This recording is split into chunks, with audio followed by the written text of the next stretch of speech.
यो चाहिँ आजको हाम्रो सनराइज।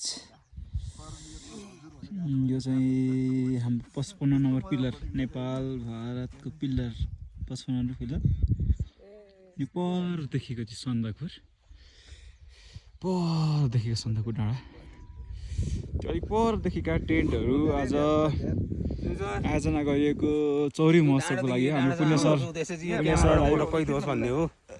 पुण्य सर हुनुहुन्छ, हाम्रो यता क्यामेराम्यान पनि फोटो खिचिरहनु भएको छ।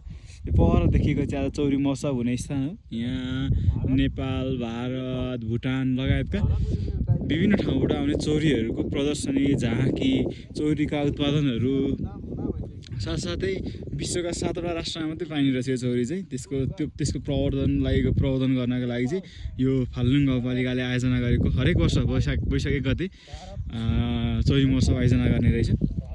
पोहोर साल पनि आइरहेको थियो, यसपालि अझ रमाइलो हुन्छ भनेर आएका छौँ। हामी फिल्मबाट हिजो करिब 5देखि 6 घन्टासम्मको यात्रा गर्दै हामी यहाँ हिजो बेलुका 7:30-8 बजीतिर आइपुगेका थियौँ। त्यो पछि यो होमस्टे हो, यहाँ एउटा मात्रै होमस्टे छ। यहाँ हामीले हिजो होमस्टेमा खानासाना खाइसके पछाडि त्यो देखिँदै हुन्छ टेन्टहरू, मान्छेहरू धेरै भइसके पछाडि बस्नको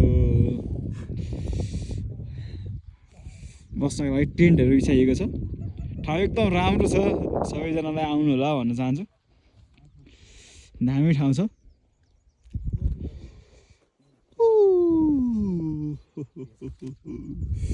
यो हाम्रो विवाह सर पुरै भिडियो कल हाल्ने हुन्छ घरमा। हाम्रो पुण्य सर पनि हुन्छ, पुण्य सर पुरै। Hello sir, good morning. Happy new year sir. I am in India.